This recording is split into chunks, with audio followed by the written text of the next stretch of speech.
Hello friends, દરેક વિદ્યાર્થી મિત્રોનું આપણી આ યુટ્યુબ ચેનલમાં હું સ્વાગત કરું છું. આજે આપણે સ્પર્ધાત્મક પરીક્ષાની અંદર પૂછાયેલા અને પૂછાય એવા પ્રશ્નોનું સોલ્યુશન કરીશું. ક્વેશ્ચન નંબર 1ની અંદર ખાલી જગ્યા ક્યાં આપેલી છે? અંતમાં, લાસ્ટમાં. મતલબ જ્યારે પણ ખાલી જગ્યા લાસ્ટમાં હોય તો હંમેશા ચોથા નંબરની લાઇનનો ઉપયોગ કરવો. ચોથા નંબરની લાઇન મીન્સ આઈવાળી જે લાઇન રહી પહેલા નંબરની, કર્તાવાળી, મી બીજા નંબરની, માય ત્રીજા નંબરની અને માઇન ચોથા નંબરની. મતલબ માઇનવાળી લાઇનનો જે શબ્દો હોય એનો ઉપયોગ હંમેશા ક્યાં કરવો? અંતમાં. મતલબ અહીંયા ખાલી જગ્યા લાસ્ટમાં છે તો તમે ચોથા નંબર મતલબ માઇનવાળી લાઇનનો ઉપયોગ કરી શકો. તો માઇનવાળું આપણી પાસે અહીંયા ઓપ્શન કયું હતું? તો માઇનવાળી લાઇનની અંદર મોટાભાગના બધા જ શબ્દો એસવાળા આવે.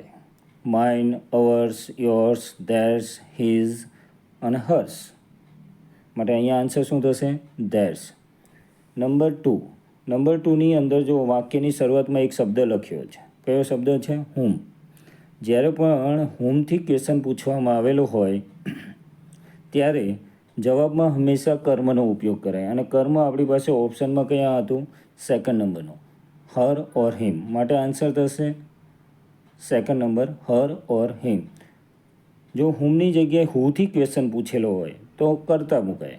હુથી જ્યારે પ્રશ્ન પૂછવામાં આવે તો જવાબ શું લખાય? કર્તા. અને હુમથી પ્રશ્ન પૂછ્યો હોય તો જવાબમાં શું લખાય? કર્મ. Question number 3. ક્વેશ્ચન નંબર 3ની અંદર ખાલી જગ્યાની પહેલાં એક શબ્દ લખ્યો છે. કયો શબ્દ લખ્યો છે? ધેન. તો ધેનવાળા વાક્યની અંદર જો શરૂઆત ધ્યાનના વાક્યની અંદર શરૂઆત જો કર્તાથી કરવામાં આવેલી હોય, મતલબ કોઈ પણ વાક્ય ભાઈ શરૂઆત જો કર્તાથી થઈ હોય, અહીંયા વાક્ય આપેલું છે I think you danced better than ખાલી જગ્યા. તો અહીંયા યુ જે શબ્દ ધ્યાનવાળા વાક્યની અંદર આપેલો છે એ યુ કર્તાના સંદર્ભમાં છે. મતલબ જવાબમાં શું લખાશે? આઈ. મતલબ શરૂઆતમાં જો કરતા હોય તો પાછળ પણ શેનો ઉપયોગ કરાય? કર્તાનો જ. માટે અહીંયા આન્સર થશે આઈ. નંબર 4. 4 નંબરમાં ખાલી જગ્યા પછી એક ઇઝ લખ્યું છે. શું લખ્યું છે? ઇઝ. મતલબ ટુ બિન રૂપ છે. જ્યારે પણ ખાલી જગ્યા પછી ટુ બિન રૂપ આપેલું હોય તો હંમેશા ચોથા નંબરની લાઇનનો ઉપયોગ કરાય. અને ચોથા નંબરની લાઇન ક્યાં હતી આપણી પાસે? 3 નંબરનું ઓપ્શન હતું, અવર્સ. ચોથા નંબરની એટલે આપણે પહેલી ખાલી જગ્યામાં જોયું એ પ્રમાણે માઇનવાળી લાઇન. ઓકે, હવે આપણે નેક્સ્ટ ક્વેશ્ચનમાં આગળ વધીએ. નંબર 5. 5 નંબરની ખાલી જગ્યાની અંદર ખાલી જગ્યા પહેલાં એક શબ્દ લખ્યો છે. કયો શબ્દ લખ્યો છે? ટુ. શું લખ્યું છે? ટુ. તો ટુ પછી હંમેશા કર્મનો ઉપયોગ કરાય અને કર્મ આપણી પાસે ઓપ્શનમાં ક્યાં હતું? સેકન્ડ નંબરનું ઓપ્શન હતું, અસ. માટે આન્સર શું થશે? અસ. નંબર 6. નંબર 6ની અંદર શરૂઆત વાક્યની ક્રિયાપદથી ચાલુ થઈ. જે પણ વાક્ય ક્રિયાપદથી ચાલુ થાય એ વાક્યને કેવું વાક્ય કહેવાય? આજ્ઞાર્થ વાક્ય. કેવું વાક્ય કહેવાય? આજ્ઞાર્થ વાક્ય. અને આજ્ઞાર્થ વાક્યની અંદર હંમેશા યોર સેલ્ફ અથવા તો યોર સેલ્ફ્સ આન્સર લખાય. કોઈ પણ આજ્ઞાર્થ વાક્ય હોય તો એની અંદર જવાબમાં શું લખાય? યોર સેલ્ફ કાં તો યોર સેલ્ફ્સ, એનું બહુવચન. Okay, next question. નેક્સ્ટ ક્વેશ્ચનની અંદર કેટરીના એન્ડ લખ્યું છે. શું લખ્યું છે? એન્ડ. તો ભાઈ એન્ડ, ઓર કે એઝ વેલ એઝ આ ત્રણમાંથી કોઈ પણ શબ્દ હોય તો એનો આગળનો શબ્દ જોઈ લેવાનો કે ભાઈ આગળ કર્તા છે તો પાછળ કર્તા, આગળ કર્મ છે તો કર્મ. મતલબ જે લાઈન આપેલી હોય એ લાઈનનો ઉપયોગ પાછળ કરાય. તો અહીંયા આપણી પાસે આગળનો શબ્દ કયો લખ્યો છે? કેટરીના. તો અહીંયા કેટરીના શબ્દ કર્તા છે તો એનો મતલબ પાછળ પણ શું મુકાશે? કર્તા. તો અહીંયા કર્તા આપણી પાસે ઓપ્શનમાં કયું હતું? આઈ. માટે અહીંયા આન્સર થશે આઈ. Okay, number next. 8 નંબરનો ક્વેશ્ચન. એમાં ખાલી જગ્યા પછી એક શબ્દ લખ્યો છે સિટિંગ. શું લખ્યું છે? સિટિંગ. મતલબ આઈએનજી વાળું ક્રિયાપદ છે. જ્યારે પણ ખાલી જગ્યા પછી આઈએનજી વાળું ક્રિયાપદ હોય તો હંમેશા ત્રીજા નંબરની લાઇન મતલબ માયવાળી લાઇનનો ઉપયોગ કરે. અહીંયા ખુદ માય ઓપ્શનમાં આપેલું છે માટે અહીંયા જવાબ શું લખાશે? માય. Question number 9. 9 નંબરના ક્વેશ્ચનની અંદર એક શબ્દ લખ્યો છે હમણાં જે મેં કહ્યું એ પ્રમાણે, એન્ડ, ઓર અને એઝ વેલ એઝ. તો અહીંયા આપણી પાસે એઝ વેલ એઝ શબ્દ છે. તો તો એઝ વેલ એઝની આગળનો શબ્દ તમારે જોવાનો રહે. તો આગળ શું લખ્યું છે? હિમ. તો ભાઈ હિમ શબ્દ શું કહેવાય? કર્મ કહેવાય. તો એનો મતલબ પણ પાછળ શેનો ઉપયોગ કરાશે? કર્મનો. અને કર્મ આપણી પાસે ઓપ્શનમાં ક્યાં હતું? સેકન્ડ નંબરનું. તો અહીંયા શું લખાશે? હર. શું લખાશે? હર. માટે સાચો આન્સર શું થશે? હર. ક્વેશ્ચન નંબર 10, 10 નંબરનો ક્વેશ્ચન. 10 નંબરના ક્વેશ્ચનમાં એક શબ્દ લખ્યો છે, શરૂઆતમાં જ આપ્યો છે. કયો શબ્દ છે? લેટ. LET. ભાઈ લેટ શબ્દ હોય અથવા તો અલાઉ શબ્દ લખ્યો હોય, કયો શબ્દ આપ્યો હોય? અલાઉ. લેટ અથવા અલાઉ શબ્દ હોય તો હંમેશા કર્મનો ઉપયોગ કરાય. અને કર્મ તમારી પાસે ઓપ્શનમાં પહેલા નંબરનું હતું, યુ. માટે સાચો આન્સર કયો લખાશે? યુ. ઓકે. હવે 11 નંબરનો ક્વેશ્ચન. હવે 11 નંબરના ક્વેશ્ચનમાં ખાલી જગ્યાની આગળ ફોર્સિંગ લખ્યું છે, મતલબ ING વાળું ક્રિયાપદ છે. કેવું ક્રિયાપદ છે? ING વાળું. તો જ્યારે પણ શરૂઆતમાં ING વાળું ક્રિયાપદ હોય અને એના પછી લાઇનવાળા ઓપ્શન મૂકવાના થાય તો હંમેશા ING વાળા ક્રિયાપદ પછી કર્મનો ઉપયોગ કરાય. અને કર્મ ઓપ્શનમાં ક્યાં હતું? સેકન્ડ નંબરનું, ધેમ. માટે આન્સર થશે ધેમ. ઓકે. હવે આપણે 12 નંબરનો ક્વેશ્ચન. તો ભાઈ 12 નંબરના ક્વેશ્ચનમાં શું છે? તો એક, હા જો ખાલી જગ્યા પહેલાં એક શબ્દ છે, કયો? એન્ડ. ઓકે. તો આપણે અગાઉ પણ એક ક્વેશ્ચન આવી ગયો એન્ડનો, એના પછી એક એઝ વેલ એઝનો પણ ક્વેશ્ચન આવ્યો, ફરી પાછું એન્ડ આવ્યું. તો એન્ડની આગળ એક શબ્દ લખ્યો છે. શું લખ્યું છે? યુ. તો હવે તમારે એ જોવાનું રહેશે કે યુ શબ્દ કર્તા છે કે કર્મ? મતલબ હેલ્પડ શબ્દ પછી ઉપયોગ કરેલો છે. હેલ્પડ એક ક્રિયાપદ છે અને ક્રિયાપદ પછી જો આપેલું હોય તેનો મતલબ એ કર્મ હોય. તો યુ શબ્દ શું છે અહીંયા? કર્મ. તો એનો મતલબ એન્ડ પછી પણ કર્મ જ મુકાશે. તો કર્મ આપણી પાસે ઓપ્શનમાં ક્યાં છે? સેકન્ડ નંબરનું, મી. માટે આન્સર શું લખાશે? મી. ઓકે, સરસ. નંબર 13. 13 નંબરના ક્વેશ્ચનની અંદર એક શરૂઆતમાં એક શબ્દ લખ્યો છે, જ્યુરી. તો ભાઈ જ્યુરી શબ્દનો ઉપયોગ એકવચન અને બહુવચન બંનેની અંદર કરાય. તો હવે આપણે જોવાનું કે ભાઈ વાક્યમાં શેના અર્થમાં ઉપયોગ કરેલો? તો જ્યુરી પછી જો વેર શબ્દ લખ્યો છે, જેને આપણે વર વાંચીએ છીએ. ઓકે. તો ભાઈ જે વેર શબ્દ એકવચન કહેવાય કે બહુવચન? તો ભાઈ બહુવચન. ઓકે. તો ભાઈ બહુવચનવાળું ઓપ્શન કયું છે? તો ધેર. તો અહીંયા શું લખાય? ધેર. જો એકવચન હોત તો જવાબમાં શું આવત? ઇટ્સ. જો જ્યુરી સાથે એકવચનનો ઉપયોગ કરેલો હોય તો જવાબ શું લખાય? ઇટ્સ. અને જો બહુવચનનો ઉપયોગ કરેલો હોય જવાબમાં શું લખાય? ધેર. માટે સાચો આન્સર થશે ધેર. ઓકે. નેક્સ્ટ 14 નંબરનો ક્વેશ્ચન. 14 નંબરના ક્વેશ્ચનની અંદર ખાલી જગ્યા પછી ઇઝ લખ્યું છે. શું લખ્યું છે? ઇઝ. મતલબ ટુ બિન રૂપ છે. ખાલી જગ્યા પછી ટુ બિન રૂપ આપેલું હોય તો હંમેશા ચોથા નંબરની લાઇનનો ઉપયોગ કરાય. અને ચોથા નંબરની લાઇન આપણી પાસે ઓપ્શનમાં ક્યાં છે? હા, જો 3 નંબરનું ઓપ્શન છે, એસ વાળું, હર્ષ. માટે સાચો આન્સર કયો લખાશે? હર્ષ. નંબર 15. 15 નંબરના ક્વેશ્ચનમાં ઓર શબ્દ છે.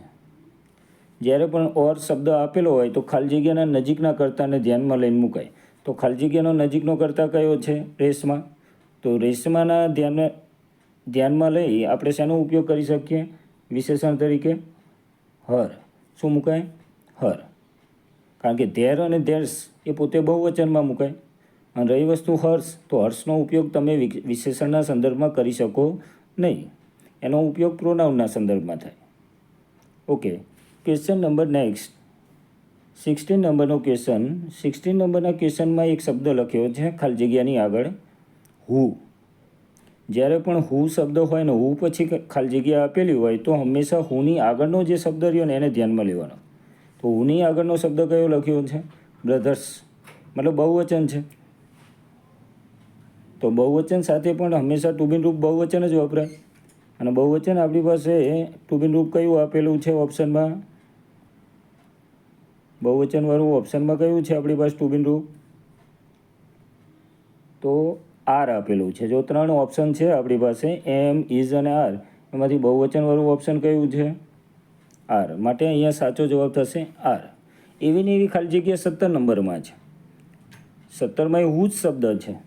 તમે જોઈ શકો છો, હુ. અને એની આગળ શું લખ્યું છે? તો એક આગળ આઈ લખ્યું છે. તો ભાઈ આઈ સાથે ઇઝ મુકાય, આર મુકાય, હેઝ મુકાય કે હેવ મુકાય? તો ભાઈ આઈ સાથે શેનો ઉપયોગ કરાય? હેવનો. માટે અહીંયા આન્સર શું લખાશે? હેવ. ઓકે. નેક્સ્ટ 18 નંબરનો ક્વેશ્ચન. 18 નંબરના ક્વેશ્ચનમાં શું છે? એન્ડ શબ્દ લખ્યો છે. તો મિત્રો એન્ડ સાથે હંમેશા જ્યારે ટુ બી રૂપ મૂકવાનું થાય તો એ ટુ બી રૂપ કેવું મુકાય? બહુવચનવાળું. અને બહુવચનવાળું ઓપ્શનમાં કયું છે? Are. Running and swimming are good exercises. મતલબ અહીંયા થોડીક ટાઈપિંગ મિસ્ટેક છે, એક્સરસાઇઝ ન આવે, પાછળ એક એસ આવવો જોઈએ, એક્સરસાઇઝીસ 2 છે એટલે બહુવચનમાં લખાય. ઓકે. 19 નંબરનો ક્વેશ્ચન. 19 નંબરનો ક્વેશ્ચનની અંદર 5 રૂપીઝ ખાલી જગ્યા અ વેરી સ્મોલ એમાઉન્ટ. અહીંયા શું લખ્યું છે? 5 રૂપીઝ ખાલી જગ્યા અ વેરી સ્મોલ એમાઉન્ટ. તો અહીંયા વાત કોની થાય છે? એમાઉન્ટની. તો એમાઉન્ટના સંદર્ભમાં શું મુકાય? એક વચન મુકાય. શું મુકાય? એક વચન. અને એક વચનમાં શેનો ઉપયોગ કરાય? ઇઝ. ઓકે. 20 નંબરનો ક્વેશ્ચન. 20 નંબરના ક્વેશ્ચનની અંદર આઈ મિસ્ટર ઠાકુર લખ્યું છે. જ્યારે પણ આઈ એટલે સર્વનામ કહેવાય અને મિસ્ટર ઠાકુર નામ, મતલબ સર્વનામ અને નામ આપેલું હોય ત્યારે ખાલી જગ્યા તમારે શેના આધારે મૂકવાની? સર્વનામના આધારે. શેના આધારે? સર્વનામ. મતલબ આઈના આધારે મુકાય. તો આઈના આધારે તમારે મૂકવું હોય તો એમિઝરમાંથી શેનો ઉપયોગ કરી શકો? એમ. આઈ સાથે શેનો ઉપયોગ થાય? એમ. માટે અહીંયા સાચો આન્સર શું થશે? એમ. ઓકે. નેક્સ્ટ આગળ વધીએ આપણે. 21 નંબરનો ક્વેશ્ચન. 21 નંબરના ક્વેશ્ચનમાં એક એઝ વેલ એઝ શબ્દ લખ્યો છે. કયો શબ્દ લખ્યો છે? As well as. ઓકે. ભાઈ એઝ વેલ એઝ શબ્દ હોય, નોટ આપેલું હોય, વિથ શબ્દ હોય, અલોંગ વિથ શબ્દ હોય, આમાંથી કોઈ પણ શબ્દ આપેલો હોય અને તમારે ટુ બી રૂપ મૂકવાનું થાય અથવા તો ક્રિયાપદ મૂકવાનું થાય તો એ ક્રિયાપદ હંમેશા શેના આધારે મૂકવું? તો ફર્સ્ટ કર્તાના આધારે, પહેલાં કર્તાના આધારે, ફર્સ્ટ સબ્જેક્ટના આધારે મૂકવું. તો અહીંયા ફર્સ્ટમાં શું આપેલું છે? The publisher. પબ્લિશર એક વચન કહેવાય કે બહુવચન? તો ભાઈ એક વચન કહેવાય. એક જ છે. અને એક વચનવાળા 2 ઓપ્શન છે આપણી પાસે, ઇઝ અને હેઝ. કયા? ઇઝ અને હેઝ. ઓકે. તો ભાઈ ઇઝ પછી ખાલી જગ્યા પછી કયો શબ્દ લખ્યો છે? કમ. તો ઇઝ સાથે ક્યારેય કોઈ દિવસ મૂળરૂપનો ઉપયોગ કરાય નહીં. માટે સાચો આન્સર કયો થશે? હેઝ. હેઝ સાથે હંમેશા પાસ્ટ પાર્ટિસિપલનો ઉપયોગ કરાય, પીપીટીનો ઉપયોગ કરાય અને પીપીટી કમનું કમ જ થાય. માટે આન્સર કયો લખાશે? કમ. Has come. 22 નંબરના ક્વેશ્ચનની અંદર એક શબ્દ લખ્યો છે. કયો લખ્યો છે? તો ઓફ લખ્યું છે.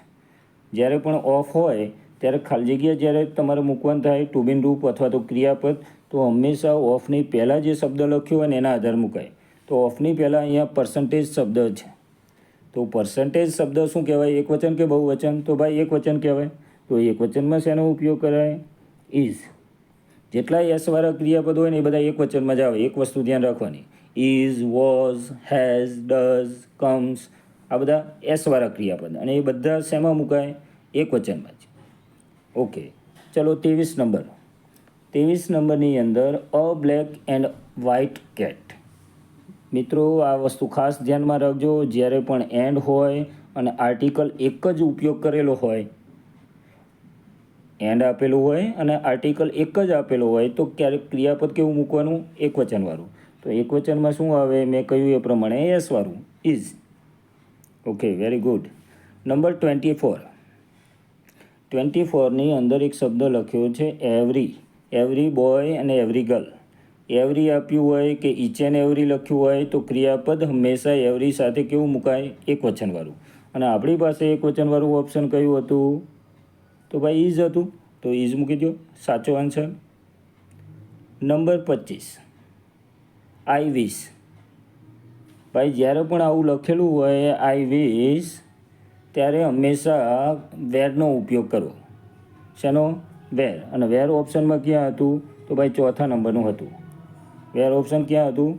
ચોથા નંબરનું. માટે સાચો આન્સર કયો થશે? વેર.